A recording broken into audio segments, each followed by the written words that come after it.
Hello and welcome to the Vinyl Sanctuary. My name is Christian and I hope that you will join me in taking refuge in records. So I'm here today with the latest video in my Ranking the 1970s series, and it's with great pleasure that I'm going to be shining my spotlight today on the year 1974. So it'll be the usual process. I've gone through my vinyl collection and I have chosen 15 albums from the year 1974. I've attempted to rank them and I'm going to attempt to talk about them. So I'm going to mention a few favourite tracks, any little bits of information that pop into my head while I'm showing the album on camera. And I'll also, show you any bits of interest, any gatefolds or inserts, lyric sheets, anything like that that might be included within my batch. So before I go any further, just in case you're new to the channel, the way that I do things here is I only look at studio albums. That's just something that I choose to do with the rankings, and it's wholly subjective. So I understand that there may be albums which I don't include, or it may be that people don't agree with what I've chosen. That's absolutely fine. I totally get that. But the main caveat that I work with is that I only show albums which I personally own on vinyl. So it may be that I am incredibly familiar with a record and you may be wondering where it is, why isn't it here?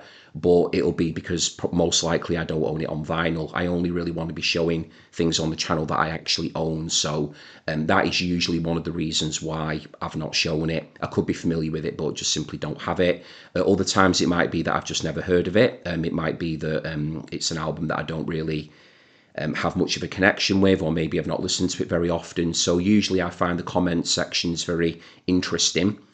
On these videos, the various sections, the comments attributed to each video, they're a brilliant way of finding out, firstly, what you guys think when you're watching the videos, and secondly, establishing whether or not, I've not included something simply because maybe I don't put it in my own top 15, or I don't own it, or it might be an album that I'm not familiar with. So I really enjoy having these conversations because it's a great way to get more of a feeling on what the community's into, and also it's a great way of educating me in a lot of respects because I'm always on the lookout for recommendations. I'm always hunting around, wanting to discover new sounds. So that is definitely one of my favourite aspects of doing these series, is that I'm continuing to learn and I'm continuing to find out more about the various albums that people that are tuning in to me are listening to. So I always appreciate people's time and attention when they're watching the videos, but also taking that extra time to write to me and share your own favourites of the year. That really does mean a lot. So thank you very much, everybody, for doing that. So yeah, that's pretty much it really. I'll just get into the top 15. Again, though, if you're new around here and you've maybe just stumbled upon this video as your first sort of introduction to me and what I do, I've got a variety of other videos on the channel, which if you like this one today, I would encourage you to check out. And also I have done up to now 1970 to 1973. So I will be putting links to those videos in the description box to this video here. So you can take a look at those if you wish, and let me know what you think of those as well. Okay then, so I think that's pretty much it. So we'll get into it. Another tricky year for me, a very strong year again. I mean, I think with the 70s, I think it is one of the, if not the greatest decade in music. So I know the 60s and the 80s would have something to say about that. Maybe even the 90s as well, depending on what you're into, or the noughties, we could go on and on. But I do think the 70s is really strong. So this is another year that really got me scratching my head and thinking, right, how on earth do I rank these albums and see where we go. Okay, so I've given it my best attempt, so we'll get into it and take it from there. Okay, so starting us off today, we've got a lovely slice of traditional, I would say, country rock. There is some there is some commercial leanings to it as well, I would say, just simply because of the nature of the artist, who had enjoyed a huge degree of critical commercial success. Certainly his legacy has continued to build over the years, but this is an artist who I feel I just think has got such a wonderful way with melody and words, and in particular this person who he duets with. I love how their voices blend together. So starting us off, number 15 for 1974, we've got Graham Parsons with Grievous Angel. So there he is, there's Graham Parsons. And that other voice there that I'm talking about, as you can see, is Emmylou Harris. So I really do love how their voices blend. Some of my favourite songs appear on here of Graham Parsons. Some truly, truly beautiful songs on here. It's a strong album throughout, so I'll just name a few of my favourite tracks. I don't think this copy has got, yeah, it's just a plain white inner on that one. So I'll just show you the cover again while I'm picking my favourite tracks. But yeah, very relaxing record, you know, lovely use of, you know, there's some mandolin on here, dobro, you know, obviously pedal steel guitar as you would expect as well with Graham Parsons' sound. But I have to say off the bat, you know, my favourite on here, I do absolutely love Brass Buttons. Such a gorgeous song. I remember pretty much after the first time I'd heard it, I wanted to, you know, get the guitar out and work it out.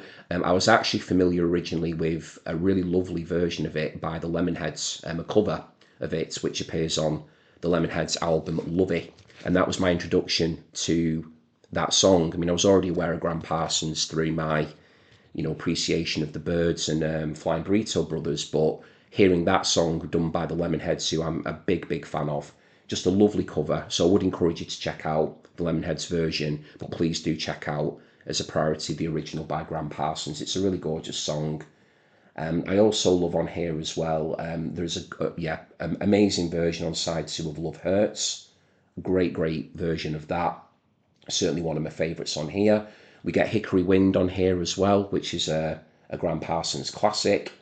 And then the album closes as well with In My Hour of Darkness, which is one that I've always enjoyed. But this is a strong album throughout, and as you'd expect, when you're choosing the top 15 to represent any given year in a decade as strong as the 70s, you know, the chances are that these are going to be albums that are very strong. You know, there might be the odd track here and there that we go through that might be maybe considered to be more filler, but again, it's always subjective. You know, one person's filler is another person's killer, so, you know, it's always open to debate. So yeah, really strong throughout, lovely album, very enjoyable, and I think a really nice way to get us started for 1974. Got Graham Parsons there with Grievous Angel, so a nice album to chill out to, I would say. Again, I love my Sunday afternoon records, and that would be one that I would reach for when I feel like a bit of a chill. So very nice vibe to that one. Okay, so next up we've got something a little bit heavier now. Some classic rock. We're moving across from the US to the UK. Yeah, this is really good rock music. This is a group who I feel had brought in many different styles of music on previous albums. A little bit of glam here and there in places. You know, just some straight up, almost like kind of hard rock stuff as well. But this for me is a really nice blend again, and a good consistent set of songs. So here we've got up next, we've got The Hoople by Mott the Hoople.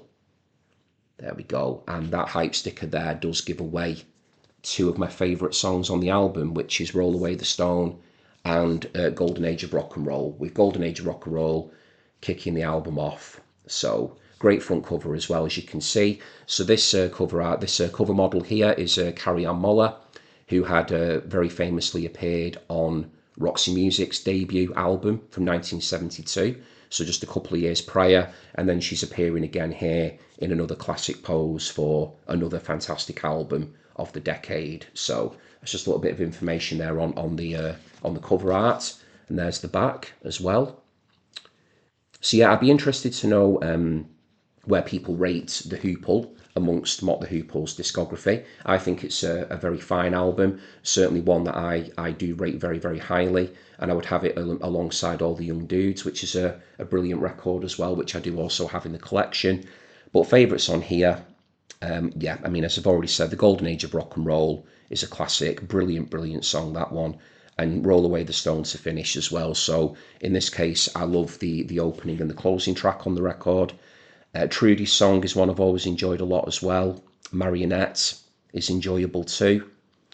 Yeah, wow, Through the Looking Glass as well. Yeah, really superb throughout that. And we've got personnel on here. We've got Ariel Bender, lead guitar vocals, Dale Griffin on drums, Ian Hunter on vocals, rhythm guitar, Overend Watts on bass and vocals, and we've got Morgan Fisher on keyboards and synthesizer as well. So yeah, just a really good solid collection of songs that from the 1970s. So if you're into rock music, if you appreciate great guitar playing, lovely melodies, Ian Hunter throughout is in fine voice, I feel, as well, and you're not familiar with the Hoople, then please do give that one a try. And I would say a song to listen to in isolation if you just want to dip your toe in and maybe just give one song a listen, then please do go for The Golden Age of Rock and Roll. Let me know what you think of that one.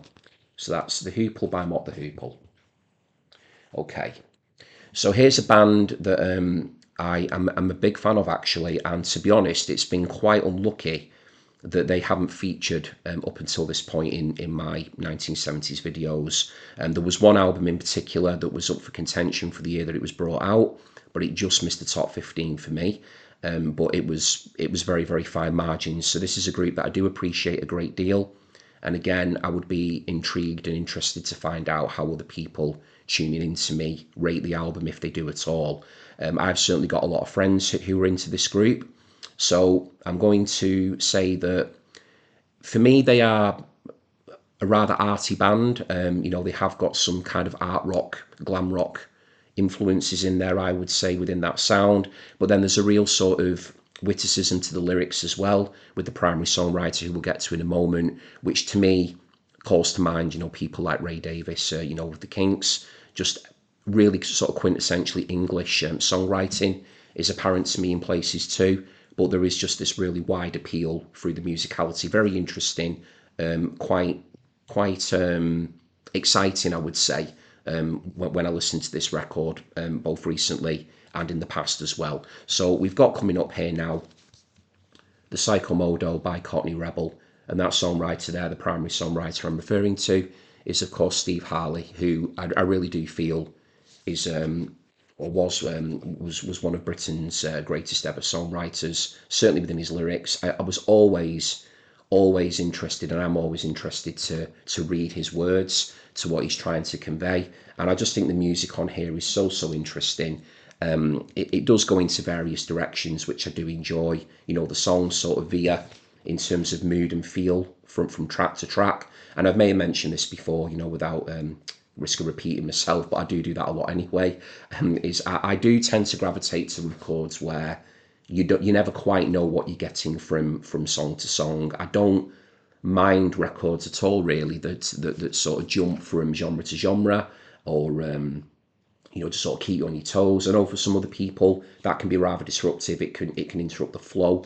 For me, I quite like that experimental nature. So I'm appreciative of artists that do that. So let's get to my favourite tracks on here. So I have got a really soft spot, pun very much intended, for Mr. Soft, and the reason being is that Mr. Soft, a version of that song, appeared on a very famous advert here in the UK when I was a kid. I mean, I'm 42 now, so I'm showing my age.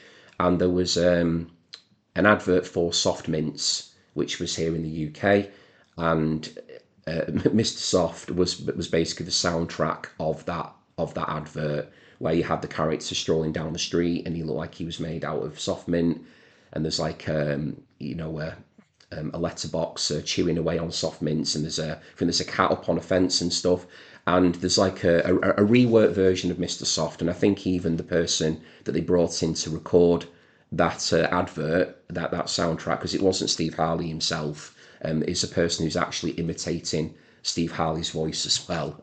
So yeah, I do love that song, just only because now for me it is really ingrained as a childhood memory from that advert, which I'm sure for people who are wondering what I'm on about, or have maybe forgotten it, please, I'm sure if you put it into YouTube and check out Mr. Soft, Soft Mints advert or something, you'll be able to find it and you'll know what I'm talking about. But yeah, people of a certain age, and people certainly here in the UK, I would imagine would remember that advert quite fondly.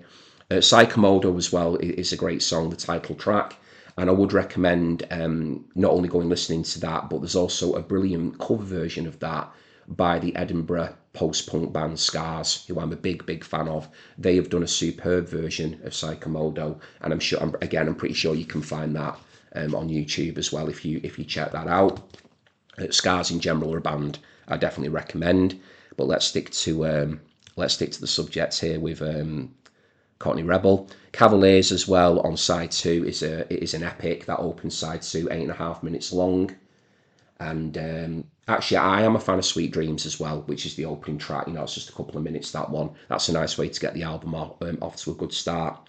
So I'm also going to venture a bit of a connection here as well, is that I think people who are maybe into Sparks and perhaps the Sensational Alex Harvey band, I'm going to kind of go out on a limb here a little bit and say that I think people maybe who gravitate towards those sorts of groups would be into Courtney Rebel. If they're not so already, I'd imagine that most people or fans of those bands would be into Courtney Rebel. But maybe if you're aware of one of the other two I've just mentioned and you don't know much about Courtney Rebel, then I would please encourage you to give this band a listen. So very enjoyable, and I'm very pleased to have them appear for the first time now in my 1970s series. So a little bit of a spoiler there for people, but I just wanted to pay my due to this band that I'm happy to have them featured now. So there we go, that's that one.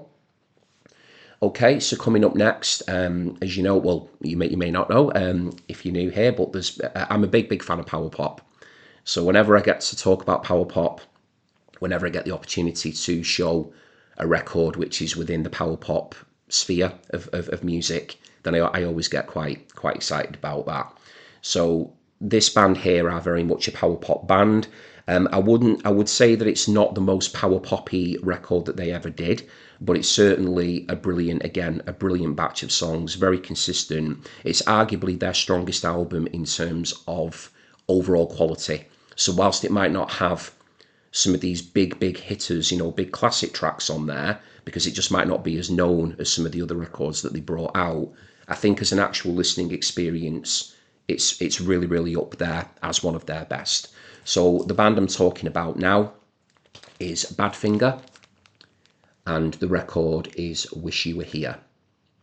So I'm going to take it out of the crinkly wrap because it crinkles and it'll be easy for me to talk while it's actually one of those sealed ones as well. I've forgotten that.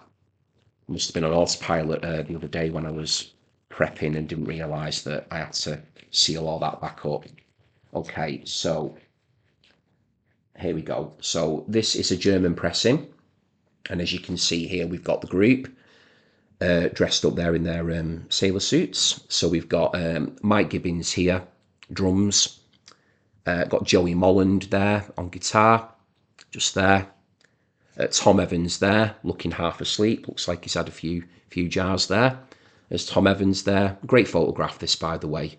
And then we've got Pete Ham there as well. So it's really interesting seeing them looking like that, without their long hair flowing down, and you can actually see their features a little bit clearer. I mean, I remember the first time when I bought it, I actually had to do a double take to even recognise that it was actually Badfinger. It wasn't just some actors that he brought in. So certainly Pete Ham there, looks so different to how you would normally see photos of him.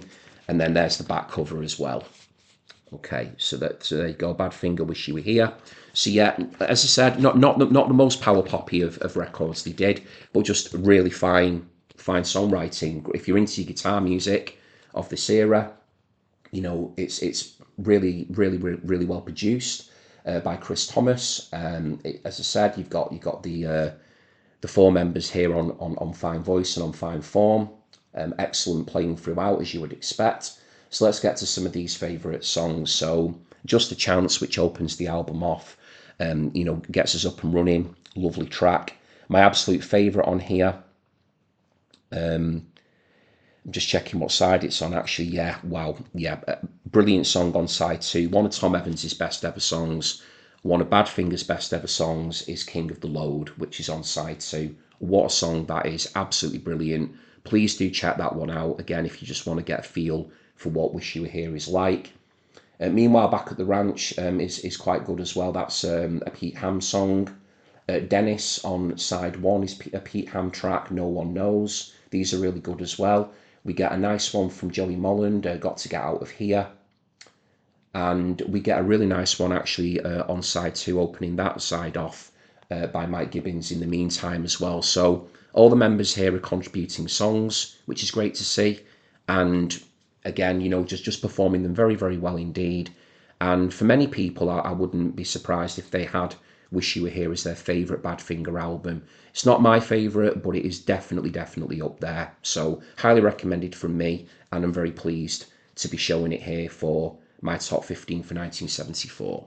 Okay. Right then, so next we're going over to an artist who has definitely appeared in the series before. Sorry, can't help it. I'm dropping a lot of spoilers here around it today. I need to zip it a little bit with that, just for people who maybe want to go back and watch stuff I've already done.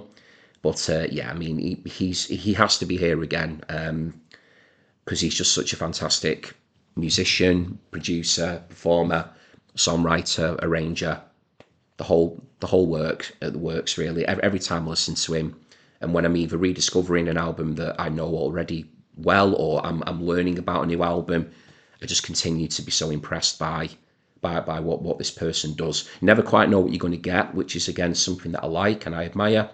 And this record here was one that was rather hot off the heels of a very experimental album that he brought out the year before. So this album is continuing very much in an experimental vein, and I feel again it is just an outpouring of oodles and oodles of creativity that just needs to be put out there into the world. So the record I'm going to be showing you now is Todd by Todd Rundgren, and there is Mr. Rundgren there with rather a multicoloured hairstyle there, should we say? I'm seeing how many colours are in that. Wow. It's some dye job there going on there with all the various colours, and he looks a little bit tired there, doesn't he? Does Todd? Probably been working very hard there, I'm sure, with all this arranging and songwriting and basically just being a bit of a genius. It is going to tire you out. So yeah, he looks a bit he looks shattered there, doesn't he? So yeah, but certainly a cover that catches the eye. I don't think it's one of the best covers in his discography, but there you go. It is Todd, and this one here is a double LP, so you get a lot of music on here. It's not a gatefold, but you can see there it's got the two LPs in it. So yeah, so that album I was talking about earlier that this has followed on from is A Wizard, a True Star, which is a really out there experience. Even by Todd Rundgren standards, great album, but it's got so much going on in there, and I do feel that Todd is to some degree a continuation of that. He's not gone back really to the sort of the classic songcraft of songs on Something Anything. He's not returning to stuff like I Saw the Light, although there are songs on here that are certainly melodic and very enjoyable. You are still getting Todd playing around with various, concepts, themes, musical arrangements, sound effects, that sort of thing as well. So let's get to my favourites. And yeah, there are quite a few tracks on here, as much as I enjoy it, that I would say kind of fall into filler category. But they are enjoyable within the the wider sort of aspects of the album. If you kind of take it as a whole, maybe not songs that stand up all that great on their own in isolation, but they do the trick within their sort of the place that they inhabit on the record. So anyway, let's get to some favourites. So Heavy Metal Kids is a really enjoyable Todd track, very, very good indeed. Sons of 1984 as well, which closes off, is a really good album. Really good song. What I'm saying, really good song. Sons of 1984. But I have to say that my favourite on here, and I wouldn't be surprised if it's maybe quite a few people's favourites who are familiar with this album, is The Last Ride. Absolutely brilliant song, that one. I mean, just please go away and listen to that rather than me yammering on about it, trying to describe it. It is just such a superb song, that one, The Last Ride. Arguably one of Todd's best songs, full stop, really. Yeah, and then I'm just looking here at some of the other bits on here. Yeah, they're more like sort of little segue bits and almost just little incidental pieces that lead you on to the next track. But yeah, I think those three, Heavy Metal Kids, Sons of 1984, The Last Ride, are all superb. But it is an enjoyable experience, that one, Todd. I have got a lot of time for it. I do enjoy it a lot. And then I'm just reading here as well.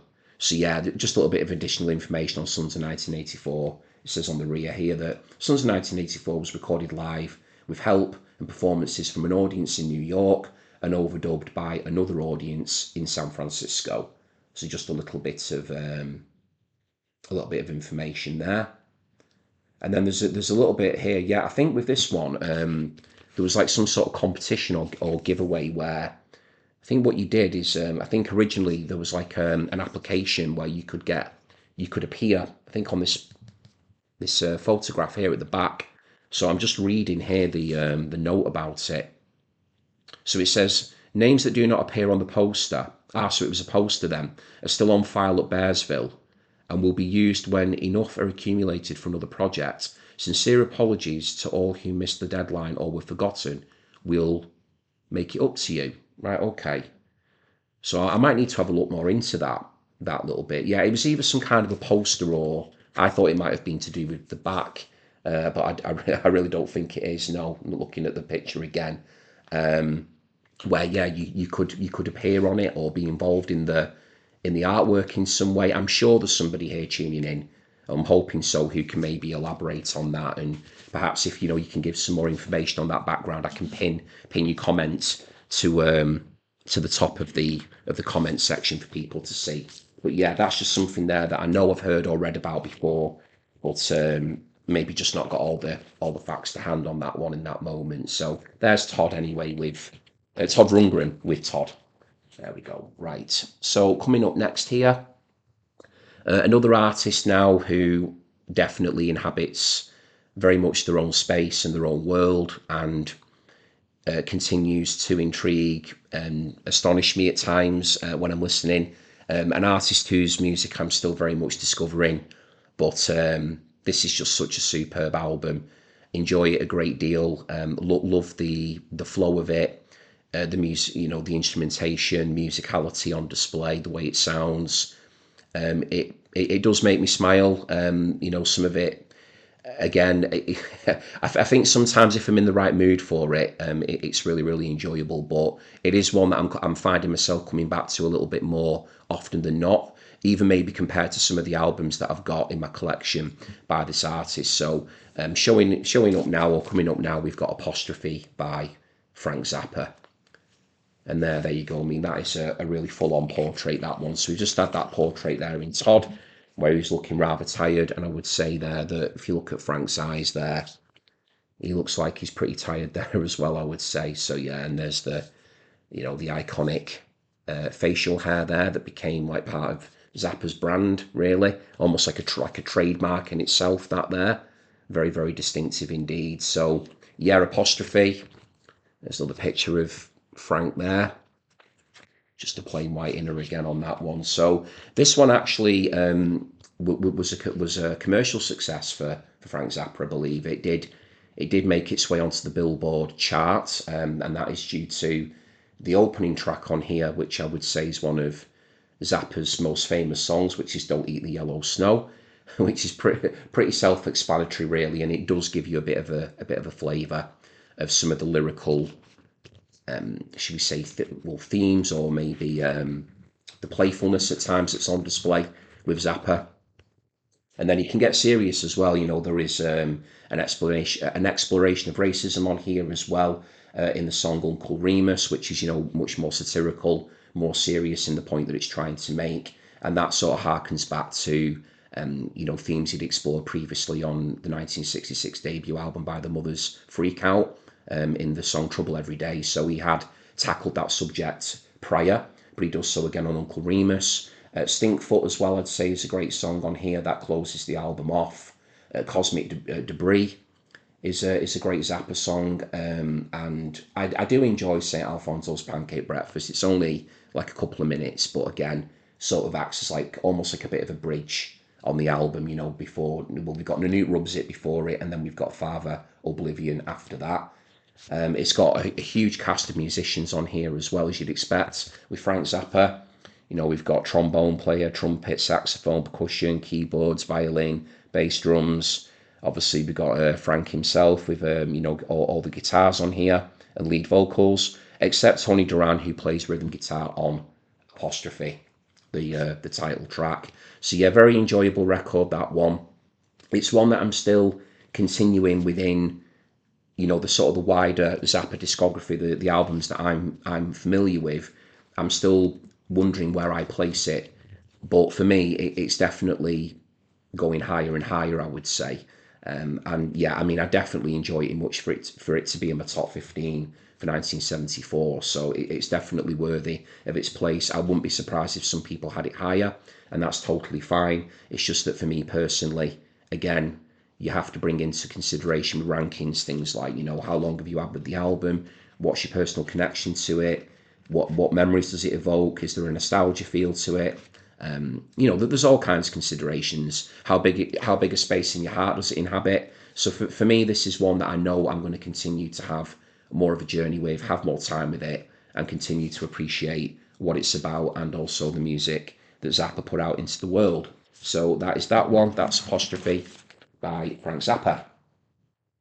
Okay, so coming up next, now here is an album that does take me back. Just talking there about, memories and things like that. So this album, if I'm not mistaken, was actually the first album by this band that I ever listened to. So it's not the first album by this band, but it was my first album that I heard, and it was upon a recommendation from a very dear friend of mine who does view the channel every now and again. A person called Phil, who I've mentioned on the channel before, a person who I first met when I worked at the local record shop when I was back in my late teens. He was a frequent customer to the shop, and he was a very, very good friend of the owner of the shop. And he's been brilliant over the years as Phil, recommending artists and bands to me. And this was one that I do distinctly remember him telling me to go away and listen to. I think he must have had an inclination that I would be into it. And I remember going to my local branch of Borders. It was Borders back then, in the town that I moved to after I met my wife, and moved out to go and live with her. She wasn't my wife at the time when I bought the album, but we were living there in the town, and yeah, Borders was there. And I remember going specifically to find it and taking it home and thinking, yeah, I'm really excited to play it because it was a recommendation. And I just remember loving it right off the bat, really enjoyed it. Just a lot of what I look for in music in terms of just melodicism, arrangements, the voices sound great, production's lovely, great flow, just, nice things that I look for in music, strong songs. And again, I'm a words guy, and I do love lyrics, and these lyrics in particular throughout and with this band in general are uniformly superb. So, and the cover, by the way, which I'll get to in a minute, for me is genius. I'll give my own thoughts on that now. So yeah, the album I'm talking about. So again, thanks Phil for all those years ago. You might not even remember recommending it to me. You recommended that many artists and albums and stuff to me. So we've got Pretzel Logic by Steely Dan. So that to me is a great recommendation to have received. So before I get into the favourite tracks, I'll give you my thoughts on this cover and why I think it's genius. So yeah, I mean, it's a brilliant photograph straight off. We can see there that is going to catch the eye. Just a great photograph. And the definition of pretzel logic is something that basically is illogical. It doesn't make sense. It's all tied up and twisted up like a pretzel. So it's confusing. It's daft. It just doesn't follow any logic. So the reason why I think that works so well as a title and for the album art, and I might be totally wrong here, but it's just how I've always interpreted it, is that we've got here and on the pretzel stand the spelling of pretzels there correctly, and then we've got the spelling of pretzels there very, very, very vivid, very distinctively spelled incorrectly. So I'm wondering if the whole pretzel logic sort of connection there with that is that when they've used that photograph, they've just thought, well, the band, why is it spelled one way here and spelled another way here?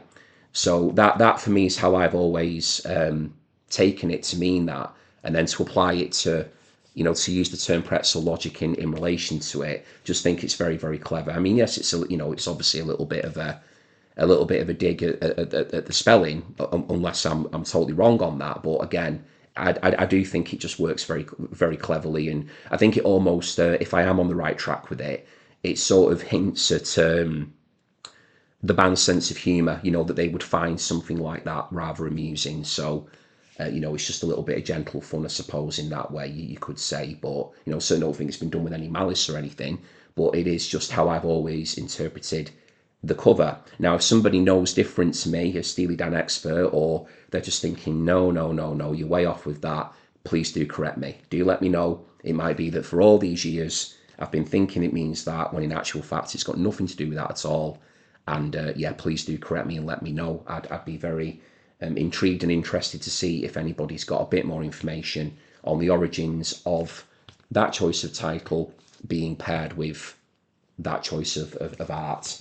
Okay, so let's get to the actual record then.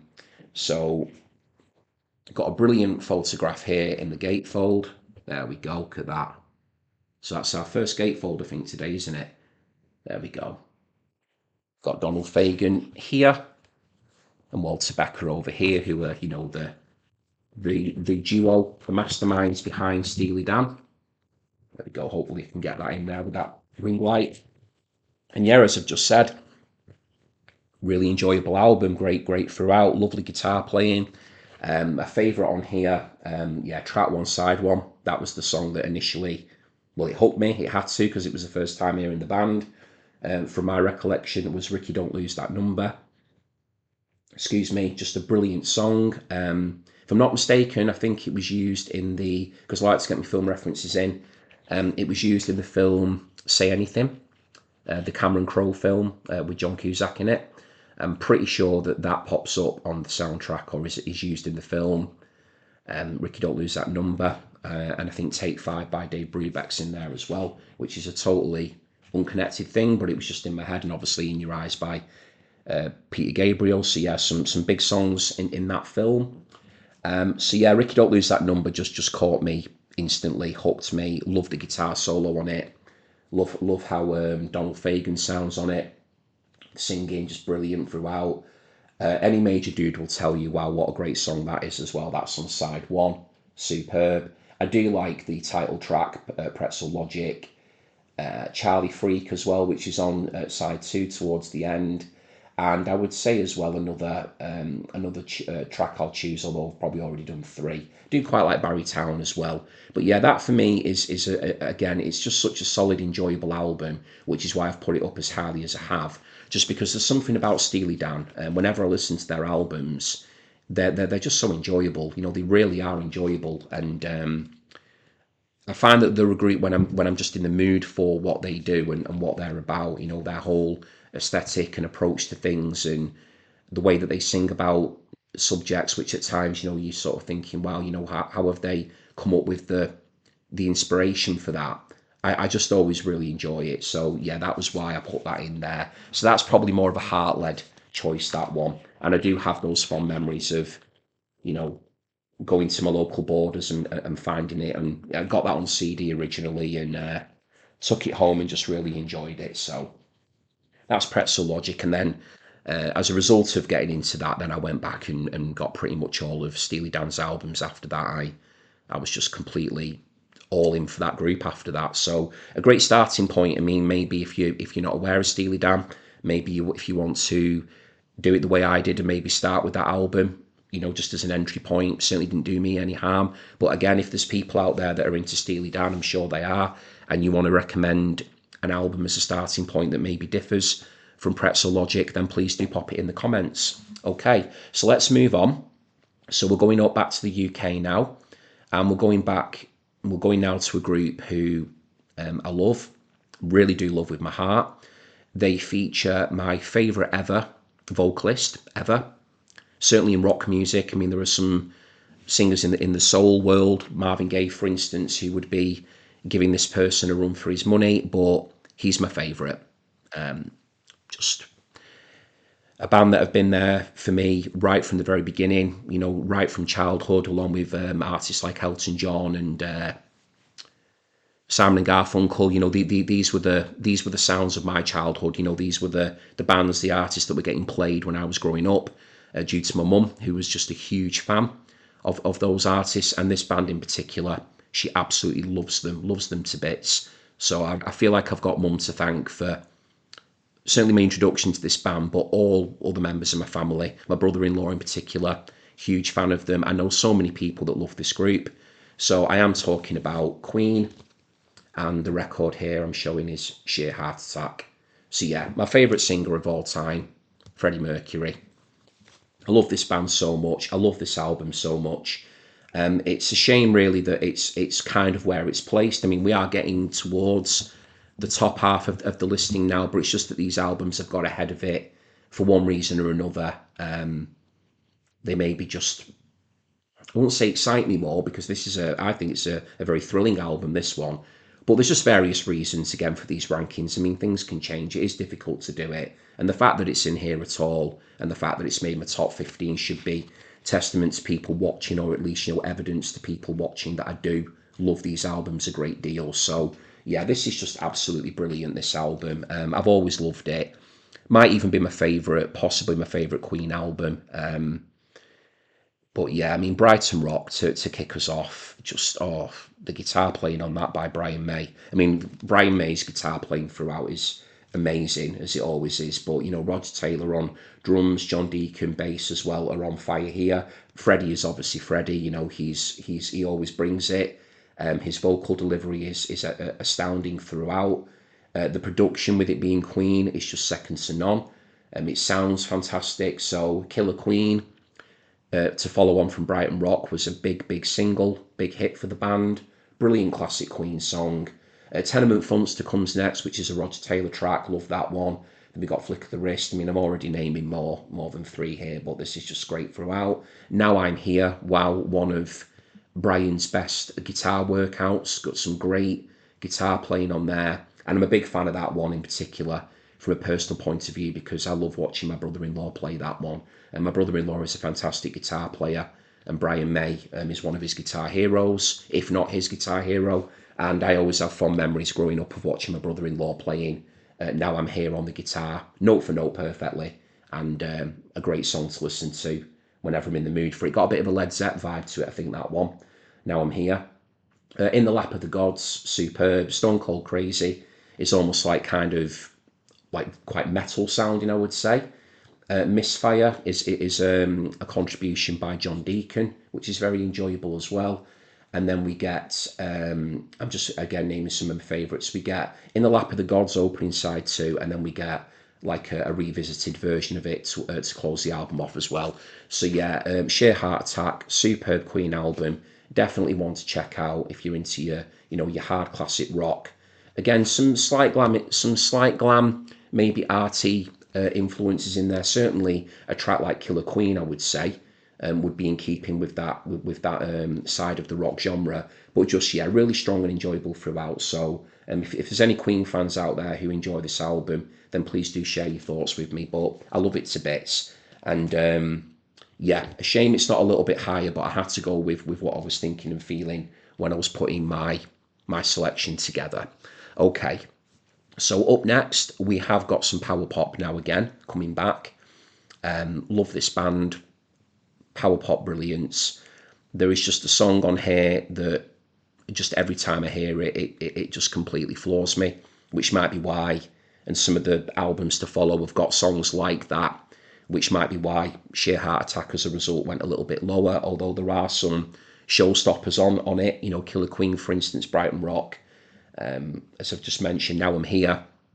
These albums here all coming up are just, yeah, these are special. So, okay, so let's get to the next one. So coming out of Cleveland, Ohio, great band. Only 4 albums, but all really enjoyable before their band ceased to exist. Got back together many years later for reunions, etc. But 4 albums back in the 1970s. We've got Raspberries here with Starting Over, and very appropriately titled because at this point the only 2 original members of the Raspberries here were Wally Bryson and Eric Carmen. So it was a rather fitting title. And for me as well, I feel that this might have been like the last throw of the dice for Raspberries. I mean, it did prove to be that way. but because they did split. But I kind of feel that when I listen to the album, which maybe gives it a slightly melancholy vibe for me, which might be why, again, I do gravitate to it the way that I do. I almost like root for it because I knew that it was the end of their time. It just feels like everything got thrown into it in terms of trying to make it as powerful, make it as big a statement as it could possibly be. All of those creative juices that were flowing, certainly through Eric Carmen, who is just an incredible songwriter. You can just feel that it was all being put in there to really try and make this big statement, maybe go for that big commercial success that they were looking for. They'd already had a million selling hit single in Go All the Way, which appeared on the debut album.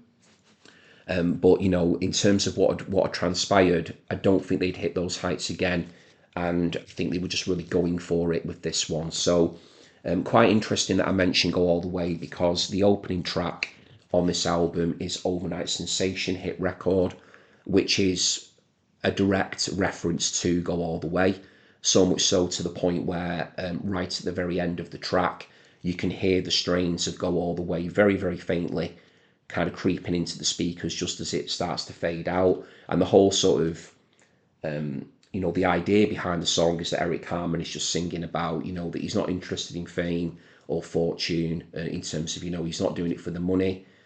He's not doing it for the show. He just wants to have a record, a song out there that when everybody hears it, they know the words of it. It is absorbed by everybody. The way that Beatles songs are. You just know it. No matter where you are in your life, the time, the place, you can just recite these words. They're just there. And I think that was what Eric Carmen was going for with the whole lyrical subject of Overnight Sensation. He wanted a song that would unite the masses and would become their calling card. So the song itself is wonderful. There's almost like Beach Boysy type passages in there. There's an amazing production technique in there at one point where the song switches from sounding as it does, all full-bodied and studio tech wizardry, to this AM radio effect, which just sounds so beautiful the way that it's done. Sort of takes you back to like another era when you're listening to it. The words are brilliant. The piano line is superb. Got this big crashing drum part on it, which I do feel would have certainly have been an influence on In the Air Tonight by Phil Collins. And those drums were provided by the new member, Michael McBride, and then the other new member in the group there at that time as well, who was also a songwriter, very talented musician there, Scott McCall as well. So yeah, Overnight Sensation for me is the song on the album, so please do listen to that one, and if you're going to give this one a try. Play On, which comes right after it, is a lovely rocker. Another one of my favourites, got a real sort of Beatles vibe to that one. I Don't Know What I Want is nice as well. Rose Coloured Glasses is a Scott McCall song, and he does sing lead vocals on it. There is quite an amusing one, I suppose, in a way. It almost sounds like a bit of a vibe of, like a song round a campfire with an acoustic guitar, swigging a few beers. It's almost quite a bit silly in a way, but you can even hear the band members laughing as they're playing it. There's a song called Hands on You, which I think is just, it's just a bit of, I suppose, a bit of japery really. In terms of, I don't think it's meant to be taken all that seriously. They certainly sound like they're just, it might even just be something they've just jammed and made up on the spot, maybe just decided to put it on the album, but it certainly shows an aspect of Raspberries at that point that maybe hadn't been seen. Maybe it showed a more jovial side of them. I'm not saying that they were the most serious band in the world. We've got some serious bands coming up in a little while, quite cerebral stuff. But I do think it just shows like maybe a lighter side of Raspberries there that maybe people hadn't up until that point seen. So yeah, I just wanted to mention that one. Certainly not one of my favourites on the album, but worthy of a note. All Through the Night is excellent, really good. That is a favourite. Opens up side 2, another good rocker. And then we get the title track to close, which again, I think given what we know of how, the band ended after this one, starting over, there is just an extra tinge of melancholy to that. It's very piano-led. It's got a line quite reminiscent of Tiny Dancer by Elton John. It does remind me of that song when I hear it, but a lovely vocal performance on it by Eric Carmen, and just another one of those great ballads that he specialised in throughout his career. So yeah, Starting Over by Raspberries, Lovely album, that one. Enjoy it a lot. So anyone out there who's a fan of it, please do let me know. And I hope that my babbling there did the album some justice. Okay, so next up, just take a moment. We've got, an artist here that needs no introduction whatsoever. So maybe just get straight to it. We've got here David Bowie with Diamond Dogs. So we are getting now towards the top. So let me see how many I've got left here. So that's 1, 2, 3, 4. Yeah, we're almost into the top 5 now. So yeah, this one is just outside the top 5 here at number 6, which I think for me and where I've got it, I think is fair. Again, just my opinion. So yeah, I love it. It's a great album. It is an album that, again, as you'd expect with Bowie, it's pulling threads, from all different directions. My understanding was that the album initially was conceived to be almost like some kind of a musical that was taking, sort of reference points from the whole Ziggy Stardust creation. But then there's also aspects, I believe, as well that were in keeping with George Orwell and his novel 1984. There was going to be some, references to that in there as well. There is indeed a song, of course, on here. Songs, 1984 and Big Brother, which are both references to Orwell. And then also, I believe as well that there was going to be some references to William S. Burroughs within the wider concept. So whilst those things, I think, are in existence on the record to varying degrees, those 3 components, I'm not quite sure if the concept overall was delivered in the way in which Bowie intended it to be. Now, again, I know there'll be people out there that will know a lot more about that than me, who, if you wish to please share that information, please do.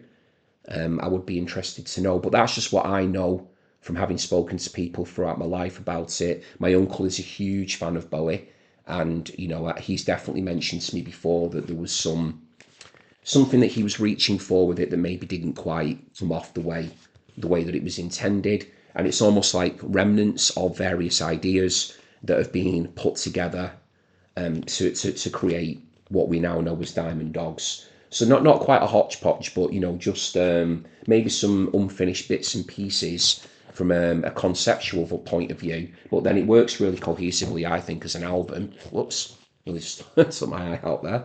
Apologies for that. So there's the inside. So yeah, this cover is, copies seen better days.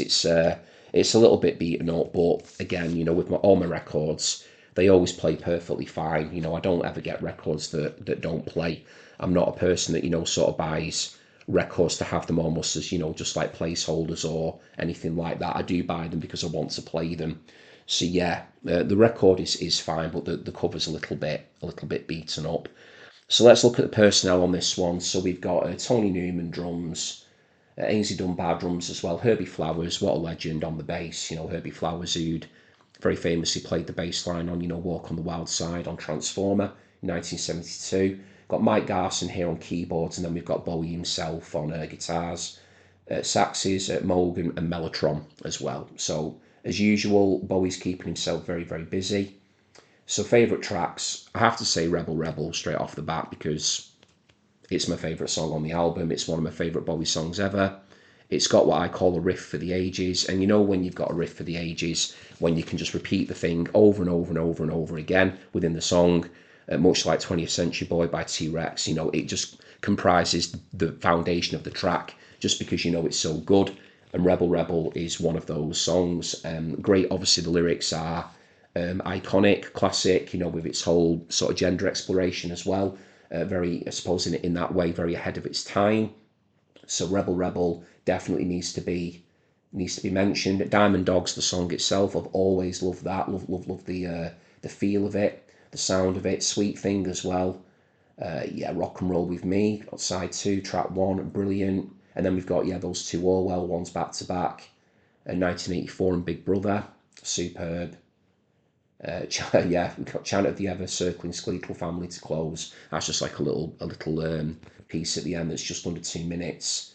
But Candidate as well, actually, I do quite like. But I would say my 3, if I was going to choose 3, Rebel Rebel, Diamond Dogs and Sweet Thing, I would say. Do love those. Absolutely brilliant tracks, those. But very enjoyable album for me. Quite glammy again. It is still kind of in his glam phase, but you can almost hear now that the signs of what is to come. When he moves more into this soul funk territory, which is coming up very very soon. We're going to be moving into 1975, and then that's all a precursor to what he starts getting into then with his more experimental stuff again with the Berlin trilogy, which is further into the decade. So there we go. There's Diamond Dogs. Very very enjoyable album, a great Bowie record, and one that I do enjoy putting on whenever I'm in the mood for it. And there's that famous artwork there, obviously, as well. Quite disturbing artwork, that one, I feel. There you go. But very, very eye-catching and very memorable. Okay. Right. So, yeah, we are in the top five now.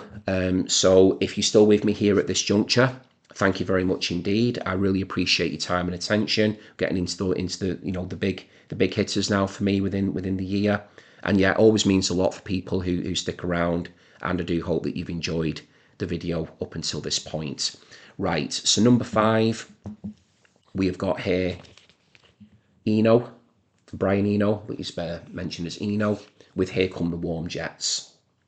And as you can see there from my hype sticker, remastered and pressed on 180 gram vinyl. So this was Brian Eno's debut album after he had left Roxy Music. So he'd finished up with the band on the album For Your Pleasure from 1973, and then he's here now flying solo in 1974. I love this record. I think it's absolutely brilliant. Discovered this in my late teens, just a plain inner on that one. There is members of his old band popping up on here, Roxy Music. We've got members from Hawkwind, King Crimson, Pink Fairies. So there's quite a cast on here. My understanding was that Eno was using interpretive dance in places in the recording studio to convey to his musicians how he wanted them to play. So that would have been very interesting to see someone like Eno making all these movements, trying to express what he wanted. So I really like the idea of that, because very much like Bowie, I do feel that Eno looks like he is from another planet. Certainly got a talent like Bowie that was from another planet in terms of just how brilliantly creative they were throughout their careers, and it was only natural, wasn't it, that they were going to work together as they went on to do. So yeah, let's have a look at favourites here. So Needles in the Camel's Eye is absolutely brilliant. Probably my favourite track on the album. That opens the album off. It's got a great piece of twangy guitar playing on there by Chris Spedding, I think it is, from memory. Pretty sure it is, yeah. Yeah, just this lovely, lovely twang style on it. Like this big, thick Dwayne Eddy type. I just love that type of playing. Brilliant. Baby's on Fire, wow, that is a close second to my favourite. That's got Robert Fripp from King Crimson playing this just incredible piece of, it's guitar heroics actually, that one.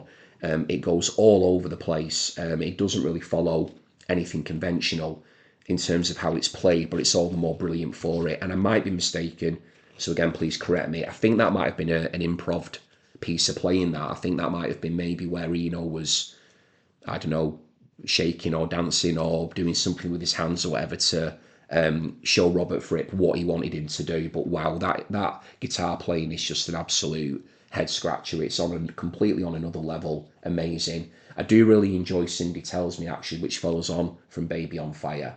So that's 3 tracks there I've mentioned that I do really enjoy a lot. But I will give you a track from side 2 as well. Yeah, Here Come the Warm Jets is actually a nice track as well to close. And regarding the title, it was believed for years that Here Come the Warm Jets was a slang term in relation to urination, and that's not actually true apparently. Eno has gone on to, or he did go on to say, I think in the 90s, that obviously he's still with us, but he mentioned in the 90s, I think, that it was actually a reference to a type of treatment that he'd put on some guitar work on that actual track or something like that, or throughout the album. He was calling them warm jet guitars because he felt that's what they sounded like after he'd worked his magic on the sound. So yeah, I don't believe it's got anything to do with anything, vulgar or slang or anything as it was once believed. It's just a reference to a type of guitar tone that he'd come up with using his, electronics and machinery and his jiggery pokery to make all these wonderful, weird, exotic, fantastic sounds that Eno specialised in. So there are my thoughts on that one. That's Here Come the Warm Jets by Eno. Really enjoyable. Again, from a musical point of view, just in case you've never heard it, I would say it's definitely still kind of within the art pop glam sort of realm. There is some experimentation on there, which I think I've already alluded to. But again, you're on good footing here if you're into Bowie, Roxy Music, obviously, which is Eno's former band, and maybe you've not heard that before. This is not the Eno of the ambient stuff and everything that came to follow. This is very much Eno at the very beginning of his solo career, just creating excellent art rock. And just to be clear as well, I do also own on vinyl Taking Tiger Mountain by Strategy, which is another superb album. I do have that on vinyl, but I didn't include it in my top 15 because I do prefer these others above it. But it is a very, very good album, and I would recommend that one. But please do go for Here Come the Warm Jets. That's my number 5. Okay, so coming in at number 4 now, I would say looking at the artist, the artwork, just as a starting point, we've got, I would say, serious music for serious people. It's very full on. It's heavy. It is really heavy. A very important album in terms of the influence that it went on to have on the math rock and post rock genres, which I'm a huge fan of. So, bands like Mogwai, for instance, and Slint, I think all maybe have a bit of a doff of the cap to this record. For what it's worth, if people find it interesting, it was a favourite album of Kurt Cobain's from Nirvana. So we've got here, and this is a mighty album and a great choice I felt for my title card artwork as well. We have got Red by King Crimson. So this is my number 4 for 1974.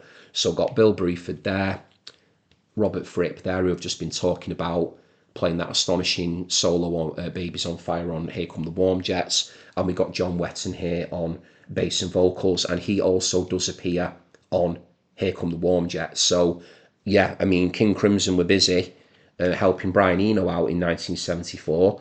They also released this monster, and they also released another album, which I've got in my collection, called Stylus and Bible Black. Again, with that one, very, very enjoyable record. I do own it.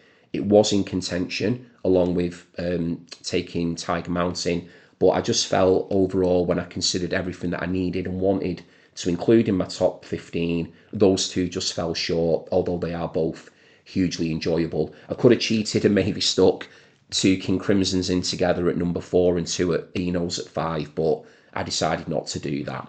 So anyway, so let's have a look at the hype sticker here. So it just says, the original stereo mix of the 1974 classic, newly cut from masters approved by Robert Fripp. So as I've just said in my introduction, really, really seminal album, not only in prog, but as I said, it's got, metal leanings, the time signatures are incredible. It just sounds so big and heavy and important. I do think it is like, it's pretty serious, full-on music, this one. It's not the type of thing you're going to put on to chill to, unless, you do find that type of music you'll chill out. It isn't mine. I'd go for something like Graham Parsons or something to chill out, like I mentioned before, or, some nice ambient music or something. But if you want something that's really going to sort of stretch you and you just want to marvel at some seriously exceptional musicianship, as you'd expect from, the likes of Fripp and Wetton and Bruford, then you are not going to be disappointed with Red. And as I mentioned, again, it could be that you're already familiar with groups like Mogwai and Slint and Explosions in the Sky, etc. And maybe you're just thinking, right, well, where's the origins of that stuff? Where does it come from? I would say to check Red out and see if you can make those connections. Okay, so, wow. The songs on here to pick favourites, right? Well, I'm going to have to choose Stylus, which is the closer. And I believe that was written... Was it written for Stylus and Bible Black? I'm not sure. I think, well, you'd expect with the name Stylus, maybe. Again, if someone can add a bit more on that one, that would be great. But yeah, it's 12 minutes and 18 seconds. It's epic. It's a wonderful closer to the record. Brilliant stuff. I do love the title track Red, which opens the album up. That really just brings you into the world of the album that envelops you while you're listening to it for its duration. There is only 5 tracks in total on the album. You get 3 on side 1 and 2 on side 2. Providence is superb as well. So again, I mean, it's difficult to just name a few when the record's this good. You've only got 5 to choose from. So I would say just check the whole thing out. Fallen Angel, brilliant. One More Red Nightmare as well. Truly superb record, that one. And what's exciting me about this one is I know that I am going to continue to have more and more time with it as well. I mean, it's already made enough of an impact on me to have it at number 4 in my top 15. But yeah, that is a record that I know I'll continue to grow with. So excellent stuff. I think I will just mention maybe just one track to listen to get you started with that album. I would just listen to Red. Give that one a listen. It's the opening track. If you enjoy that, then please do go on to listen to the rest of it. I highly recommend it. Red by King Crimson. Okay, so now we're in the top 3. Okay, so now we've got a record here by a band who you could truly regard as being pioneers. So whilst we've had many albums here that demonstrate artists and musicians excelling at various genres and doing it incredibly well, doing it masterfully in fact, we've actually got a band here that pioneered and created a genre, which is just something that doesn't happen very often, does it? Let's just say that. There are so many bands that would not exist if it were not for this group. Certainly all the 1980s, or a lot of it. Certainly, the New Romantics, the New Wave, a lot of that stuff. Without these guys, synth pop, you name it, the list goes on and on as to the number of groups which would and should, and I'm sure they do, doff their cap to these people. Very special indeed. So we're going over to Germany. So I'm sure you know what I'm talking about now already. We've got Kraftwerk here with Autobahn, and this is just this is a seminal record. Number 3. I love it. Now, this is actually one that I do listen to chill out to, because I love all the sound effects on it. I love the way that it's being rendered. There is a concept to this as well. It's absolutely brilliant. So let's run through the personnel, those amazing people that created electronic music, pretty much, in my opinion, or were certainly part of it. I'm sure there may be someone here who wants to counter that, but I think in terms of bringing it into the should we say, into a commercial sphere, bringing it into a place of accessibility, people who could engage with it, get on board with it. Certainly in terms of influence and inspiration, Kraftwerk have got to be up there with amongst the very top tier in their place. And I'm sure as well that they've influenced people who don't even create music that is even similar to them, but they have just inspired them maybe to, create their own music, the DIY aesthetic. I'm not sure if they influenced punk, but you never know. Maybe they did. Certainly post-punk. Anyway, I'm rambling again. So let's get into it. So we've got Ralph Hutter, vocals, electronics, Florian Schneider on vocals, electronics, Klaus Roeder on violin and guitar, got Wolfgang Fleur on percussion, and then we've got engineering here, got Conrad Planck as well. So yeah, what an exceptional record. So you get Autobahn, starts off, you got all these lovely little sound effects, you got cars beeping, and you can hear, the rush of the rush of the Autobahn, which is obviously German for, motorway or highway. It's just got this lovely feel to it. I mean, it goes on for over 20 minutes, that track, but it just while it's going, you can feel the rush of what they're trying to create, and then it begins to slow down as well. It does make you feel like you're on a journey, like that's, I'm sure very much the point of the track. Then we get two pieces back to back, because again there's only 5 tracks on here. So we get Kometa Melody 1 and 2, or Eins und Zwei, which is just Comet Melody. That's how that's translated. So they're back to back. Then we get Mitternacht, which is midnight coming up, and then we've got Morgen Spaziergang to finish, which is more morning walk, which is lovely. So it's a tricky one with that one to sort of just name one track. I mean, I suppose if I had to choose one to listen to, then it would have to be Autobahn. But listen to that just because it's classic and it does give you all you need to know from the feeling of the record, what you're going to expect. But with that one, just because of the way that it's structured, the way that the tracks follow off from each other, just listen to the full thing. Similar to Red, really. There are going to be albums where you just need to experience the whole thing to really appreciate its brilliance and what it's setting out to do. And with that one, I think you really do need to take in the whole thing. There is certainly a concept to that one. So, and I just love the titles as well, just really, really nice. So what an important group they are. An album that, it's 50 years old now, and it just continues to still sounds so fresh to me. And all these wonderful groups that came up after them, later in the 70s, 80s, so many of them and onwards that, owe a debt to them, to Kraftwerk. It's just, very special group indeed. So, and I had the privilege, I've seen them once live as well. They were amazing. Saw them at the Coachella Festival in 2004. 2004. Wow, when I went to that, and that was 20 years ago. Wow. Went over to that in 2004, and that was Kraftwerk there, Radiohead, The Cure, Pixies. Yeah, it was amazing. Great times, great days. Went over to California with my two best mates. So yeah, amazing. Great memories of watching them at that festival. So yeah, brilliant stuff. And I do very, very much hope to see them again. So we'll see. Right then, so we are now up to the final two, the top two of 1974. Okay, so with this one here, I'm not going to talk about it very much, believe it or not, shock horror. And the reason being is because I have already done an in-depth review on this album for the channel. I did it as a review request for the brilliant Larry Graves, also known as the Canadian Stub Muffin, who is a brilliant content creator in his own right, someone that I look up to hugely and was a massive influence on me deciding to start my own channel. So please do check out the Canadian Stub Muffin if you're not aware of him. Supremely knowledgeable about music, into so many great artists, but this band in particular are amongst Larry's all-time faves. So I'll just show you the artwork off and name the tracks, but I would encourage you please to, if you can, make some time to watch the video where I go into every song track by track.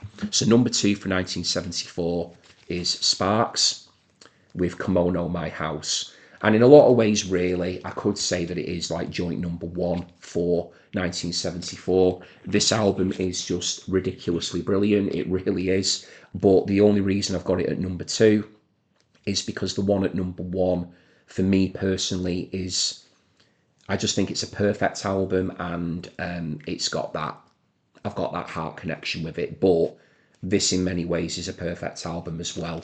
So yeah, I won't go into it too much now. Please watch the video. I will pop a link to the video in my description box to this video here, just so it's easier for you to find it. But yeah, favourite tracks. This Town Ain't Big Enough for the both of us to open up. One of the greatest track one side ones ever. Amateur Hour. Oh, so good. Talent is an Asset. Yeah, speak about all these tracks on the video. Complaints is brilliant. Equator, wow, what a closer. Equator, great way to finish. Yeah, fall in love with myself again. Hasta Mañana, Monsieur, yeah. And I really enjoyed doing that review for Larry.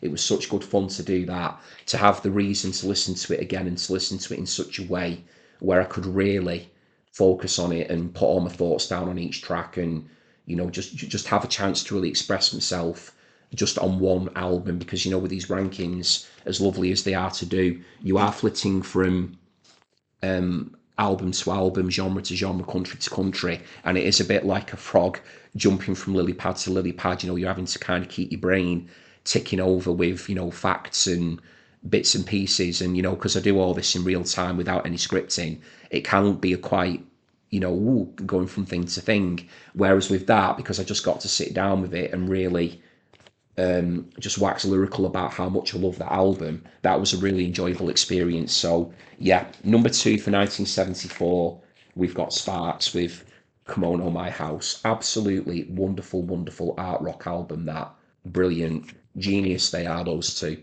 the Mail Brothers, brilliant. Okay, right. So we're at number one. This is definitely an album and a genre that I do want to get round to doing at some point on the channel. And it may not surprise people, but it is a power pop album to finish. So we've already, we've had a smattering already. We've had Badfinger and we've had the Raspberries.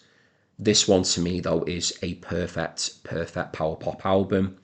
It is my number one for 1974. I have lost count of the number of times I've listened to it. It was pretty much my soundtrack, along with the debut album by this group, to my university years. So pretty much when I was studying for my journalism degree, this was what I was listening to, like just almost obsessively, really, to be honest. It was just, yeah, I just could not get enough of it. Still can't get enough of it now, all these years later. So number one, for 1974, we have got Radio City by Big Star.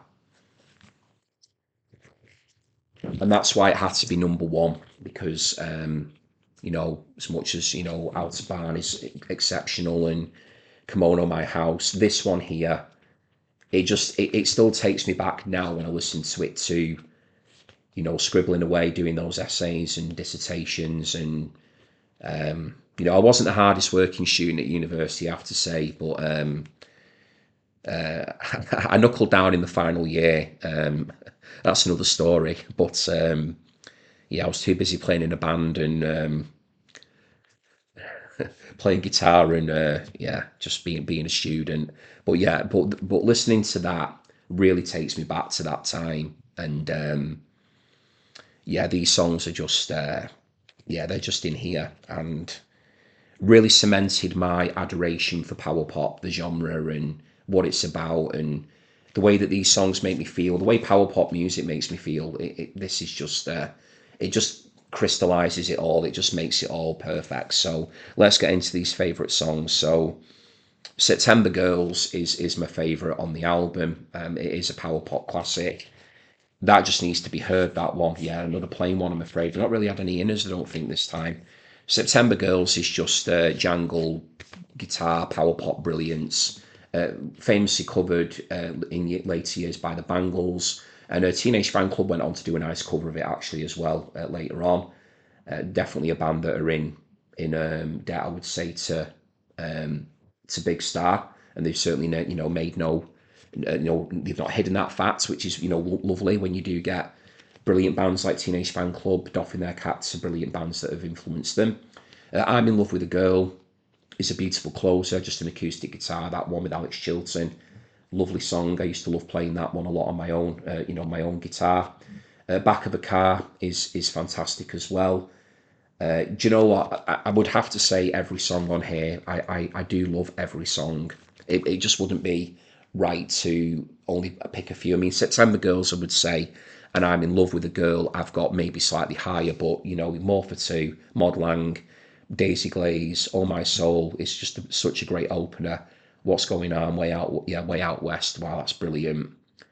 I think Jodie Stevens sings, the drummer, I think Jodie Stevens sings lead vocals on Way Out West, and then we've got Andy Hummel there on bass, and Alex Chilton, of course, here on guitar and vocals. So yeah, Chris Bell by this stage is no longer in Big Star, co-founder Chris Bell. And I think that photograph there, does it say? That I think that was taken in a TGI Fridays, that. Yeah, and yeah, so this group, were very famously connected with the Ardent Studios in Tennessee. So, a studio that have been that were just so famous for just having such quality production standards, great engineering, brilliant, just a brilliant sort of roster of artists coming in and out. You know, I think they did some studio work as well, some production work at Ardent, you know, with like Stax artists as well. So just really consummate at what they do. But I mean, Big Star, for me, are just, you know, they are just absolutely amazing. Such a great band. And just to close off the video for today, because yeah, I really do want to do a proper examination of this album at some point. I think the fact that I'm, you know, losing words and track is just because I just love this album so much. Just an interesting little fact is that my copy here has got a typo on it.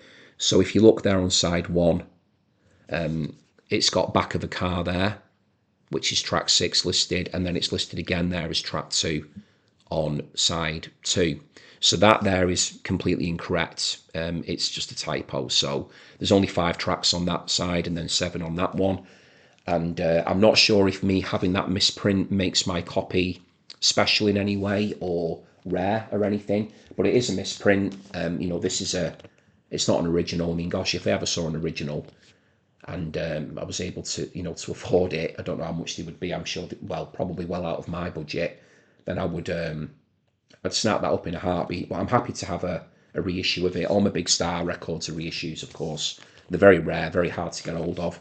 Originals, you're talking a lot of money to get hold of them, and you know that they're going to be out of my league. But what an album! I had it on CD for years, as I mentioned before, along with number 1 record, which was the debut, and they were kind of paired together on the one CD. So I would just listen to the whole thing in its entirety during my uni years. So there we go. 1974 is done and dusted.